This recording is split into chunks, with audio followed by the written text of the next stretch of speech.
I am the guy who is depressed after paying $80 for yet another pay-per-view event, one of the last, only for it to end in a no contest.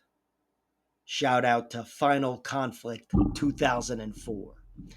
And that was also for the heavyweight title. This, the big heavyweight title fight, all the marbles, and it ends with a fucking shit stain. And that sucks. Let me say, I do think Ciryl Gane was doing well.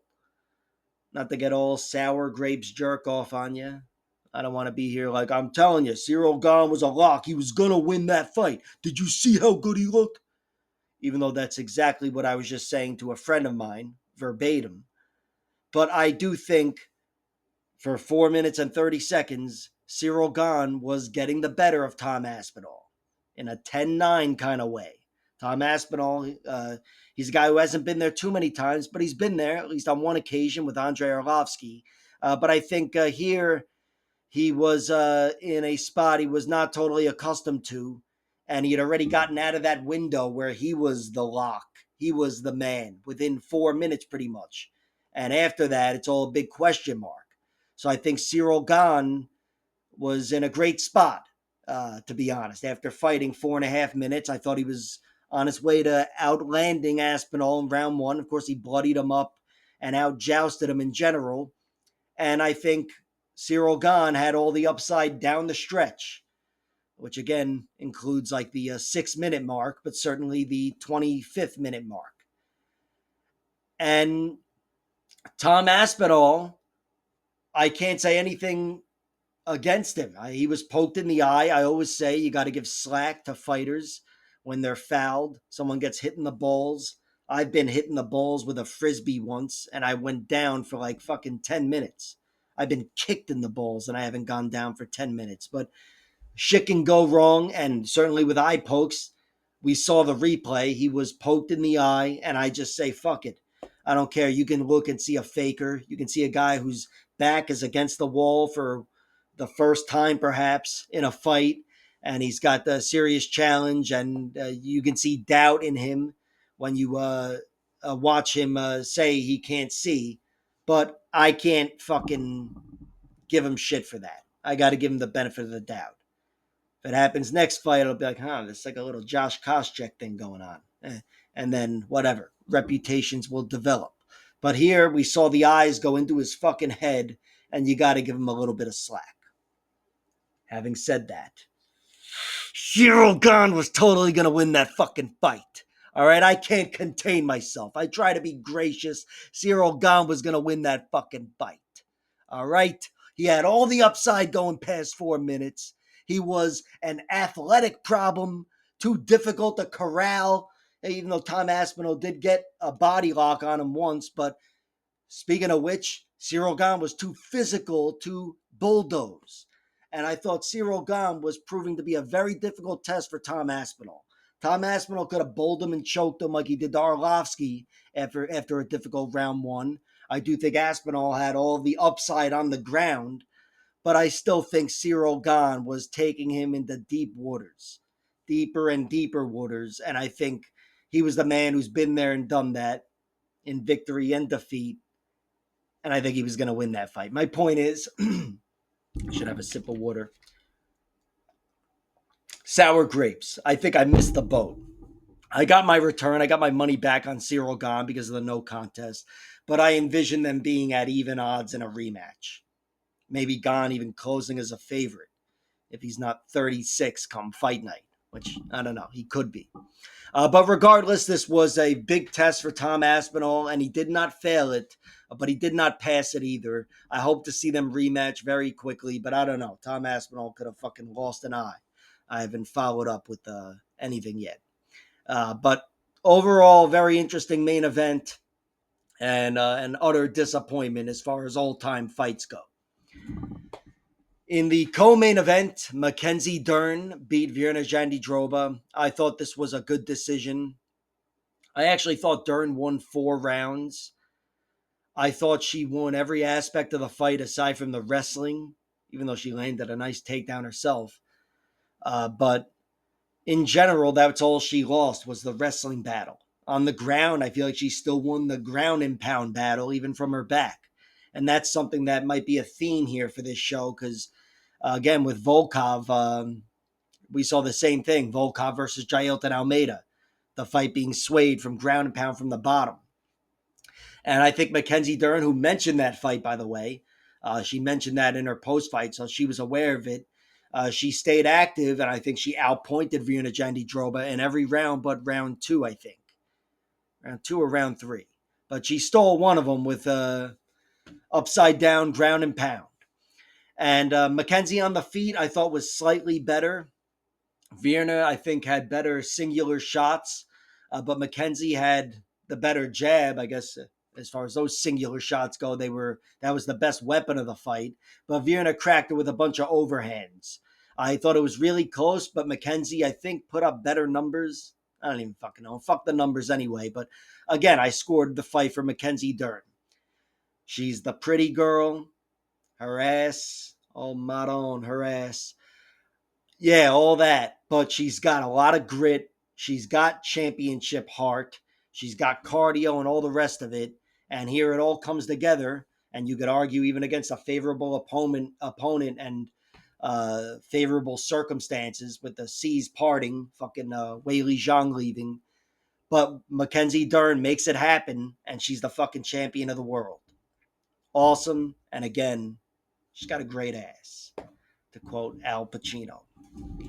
And for Virna Jandiroba, I thought she fought a great fight. I thought she was very competitive, and I think she recognized the advantage she had, and she recognized, even though Mackenzie's a beast on the ground, her best course of action is taking her to the mat and just stuffing her guard and getting up, but scoring top control. And she gave herself a shot. She could have won the decision, but it wasn't enough. And on the feet, she was competitive again, but never enough where she could declare even a round with any of that. So good effort, but again, she fell short to Mackenzie Dern here. He was just technically outgunned and physically outgunned. Umar Nurmagomedoved him, and he did it through adversity. I thought Mario Batista had moments. I love that fucking toe hold. We don't see any toe holds. I don't remember the last time somebody won with a toe hold. It's probably Josh Barnett against fucking Powell Nashtula, who had a really tough road. But Umar Nurmagomedov survived, even though his leg did fucking come back to haunt him. That toe hold came back to haunt him even within the fight with him limping. But he survived that. He survived a flying knee. Or was it a flying knee? Or just a knee or whatever. But some well-timed shit from Mario. He had big moments, but Umar was able to go through it all and thoroughly outpoint him with grappling. The grappling was the difference. The wrestling ultimately would have been the difference, but Umar was still better on the ground altogether. Secured a body triangle, threatened him with subs, and pretty much took control of each round. I had it 30-27, even with those big moments. Those are probably the biggest moments of the fight, the two biggest moments for Mario Batista in rounds 1 and 2. They still weren't enough to overtake any round. Umar had enough control. So great win for Umar, another battle-tested veteran who has earned another title shot, in my opinion. I think he's the best challenger for Merab. Still looking forward to Petr Yan getting another shot, but Umar is the man, I think, to challenge him. And for Mario Batista, this is his first loss in a while. He showed a lot in this fight. Again, made shit happen against one of the toughest guys to fight, but even though he survived and didn't get finished for the first time in one of his defeats, he still was not enough for Umar Nurmagomedov. Alexander Volkov beat Jailton Almeida. I agreed with this fight. I want to see what MMA decisions had. Almeida, certainly you could make the case that he won the fight. I picked him to win, but I do think Volkov deserved the victory. And I did think he deserved it with activity, like Mackenzie Dern. He made shit happen. Small moments on the ground. Jailton Almeida had control, and he had dominant control in portions. but Alexander Volkov was too resilient, too physically tough to handle and really go through on the ground. And even though he was out wrestled very easily, he was not outworked. Jailton Almeida let Alexander Volkov sweep him in round one. And then after that, he was too afraid to engage and too afraid to pass on the ground. And he let Volkov do what he wanted because Jailton Almeida was afraid of making shit happen. And Volkov, from a very disadvantageous position, made the most of it and won the fight, I thought. Could have gone either way. And Jailton Almeida is the more interesting challenger, I think, moving forward. Not that Volkov isn't a tough fight for anybody. And you know what? Volkov really deserves it after that Ciryl Gane fight. Let's be honest. I'm glad it went his way after that because that was a pretty big pivotal loss. He could have been in the main event here. He could have been getting disqualified or whatever. But still, Jailton Almeida, he's a guy that's a tough test for anybody, and that includes Alexander Volkov, who just stepped over him. And opening up the main card, Azamat Murzakanov beat Alexander Rakic. This was excellent. They were really highlighting the difference in stature between the two men. Rakic had like a foot of height, it looked like, and looked like he was much more well built. Just looked like the bigger force in there. But Azamat Murzakanov had speed on his side. And Rakic, who I can't say has had too many durability issues, but it's not like there hasn't been any. Azamat Murzakanov makes good on it. His first fight in a while, Rakic. And yeah, he gets stopped with a big punch, a really well timed lead right hand. I guess you could call it a jab. It was a hooky jab or a jabby hook. I'd have to watch it again, but it was stiff regardless. And that was it. I mean, well, a few more punches and that was it. Mirzakanov's dangerous as fuck. I'm glad he's putting his foot on the gas.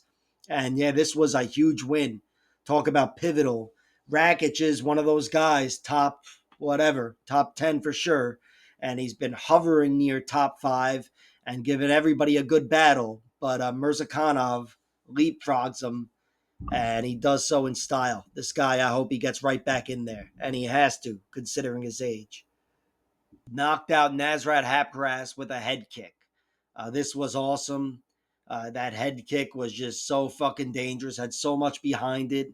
Nasrat, I believe, half blocked it. At least his arm was up. But Quillen went through him and knocked him out, put him away for the first time since Drew Dober. Nasrat, I thought, looked really good. I think Nasrat, his hands looked to be an advantage for him and his speed.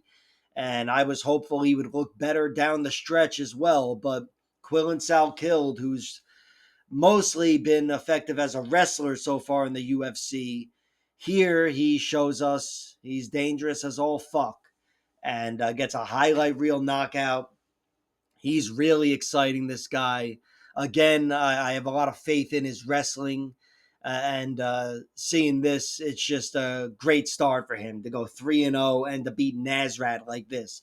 Nasrat is not a guy who is weathered. He's not a guy who, he's a guy who's in his prime right now. He may not be at the tippy top of the division, but he's in his prime. He's been in there beating guys, scratching and clawing with Ribovics and Jared Gordon and established really good fighters.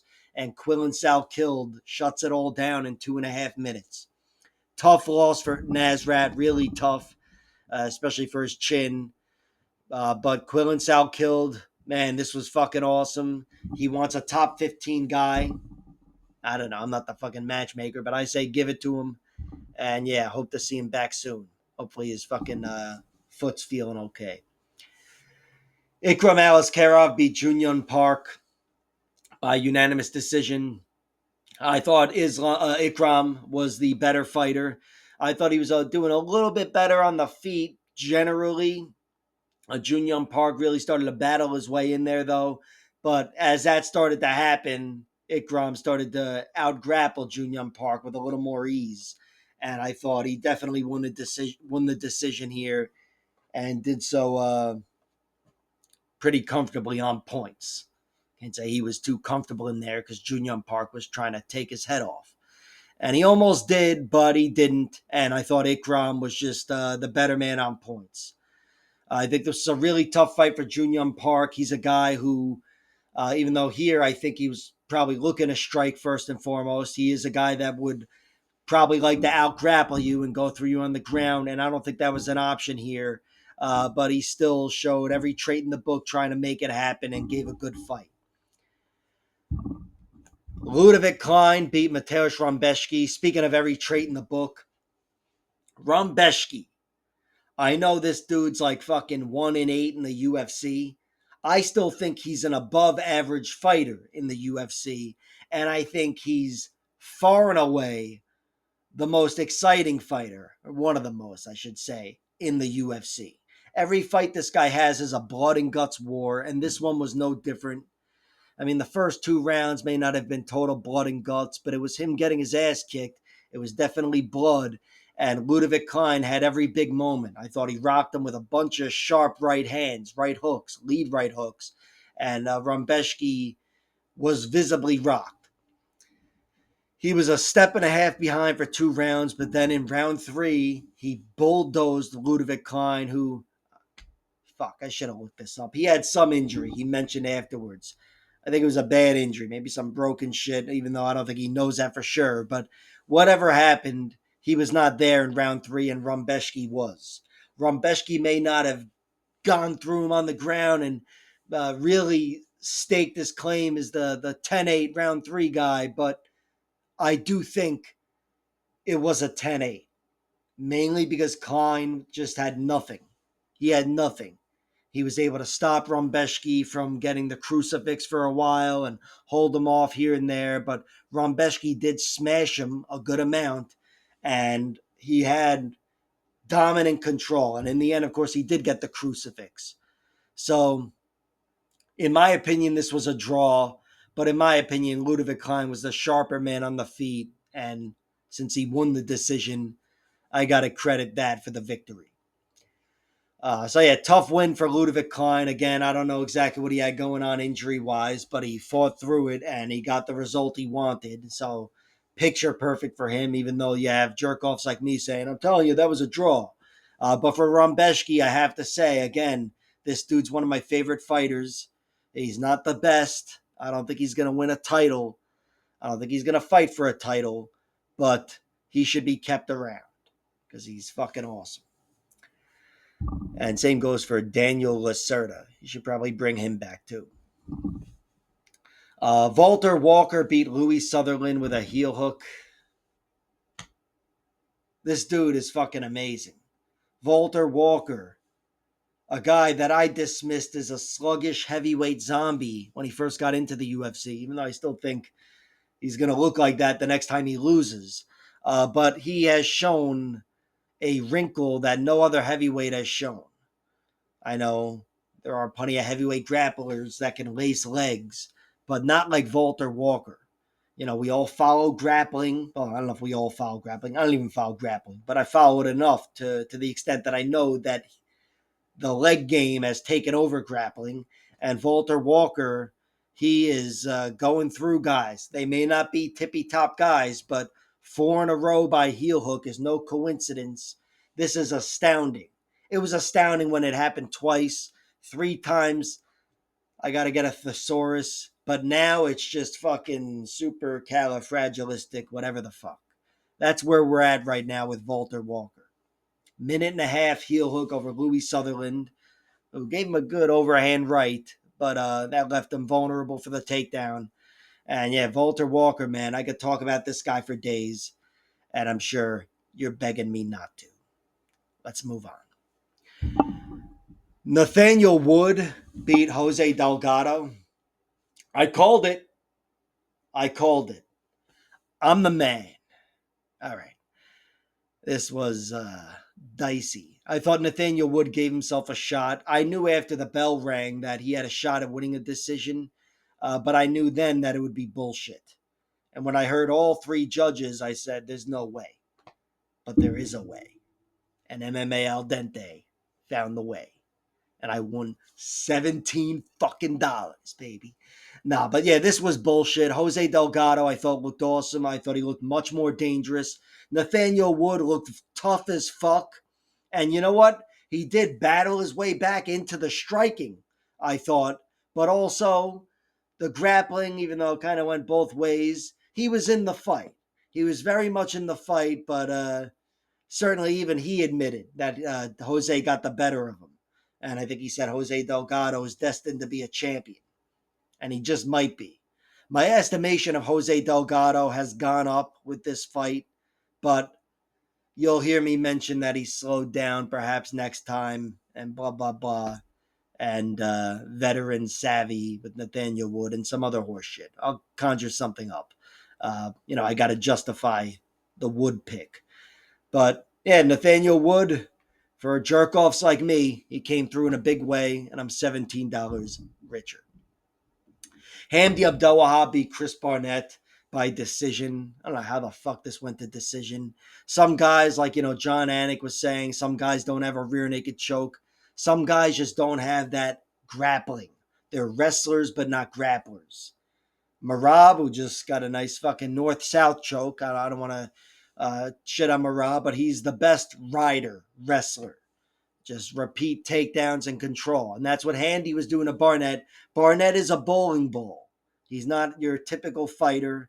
So I'm aware that this is not the easiest guy to just, control, get your hands around his girth and manipulate. But Handy was bulldozing him with ease, pounding him in the head with ease. I mean, he might have set some fucking records with strikes to the head, but to no avail. They were no finishing shots. Nothing even close.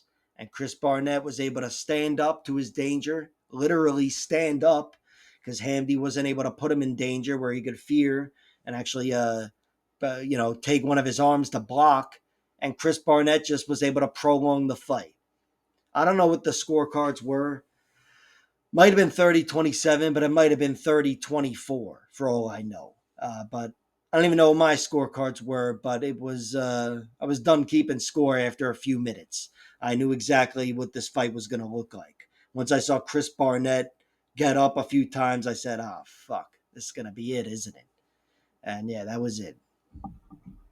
Mitch Raposo beat Azat Maksum. I thought Mitch won the fight anyway, but of course, Azat got a point deducted in the end for grabbing the fence. That's right. I believe he grabbed the fence in a scramble, and Rich Mitchell took a point. I could have my fights mixed up. I don't know. But either way, I thought Mitch Raposo won the fight. I did say, hey, he's a wrestle boxer. I'm a jerk off. Wrestle boxing is good. And I thought he out wrestle boxed Azat Maksum. Mitch Raposo was the sharper athlete. His speed was the difference here, and particularly his hand speed. But yeah, he put it together like he hasn't before. And Azam Maksum, who I thought was really underrated, with underrated losses here, and just gave Tagir Ulanbekov an excellent battle. Here he was outmatched. He was overmatched against Mitch Raposo, who really exceeded my expectations. Great win for Mitch. He seemed really happy with it. And for Azam Maksum, this is a tough loss. This might be it for him right now. I mean, he didn't get his ass kicked totally, and I'm sure there's a chance he comes back even if he gets cut. But yeah, 3 losses. That's that, I believe. And Mizuki Inoue beat Jacqueline Amorim. This one I got completely fucking wrong. Jacqueline Amorim, she had one good athletic takedown in her, and she had good control. Mizuki Inoue took control immediately afterwards, reversed position after a few minutes, and really just Brendan Allender. That's what happened. This was 3 rounds of Brendan Allen versus Rainier de Ritter. That's what I was saying the whole fight after she turned inside the guard of Amorim. And then after that, Amorim was too tired, where her athletic advantage, which I don't even know how great that was to begin with, to be honest, but it wasn't there for her.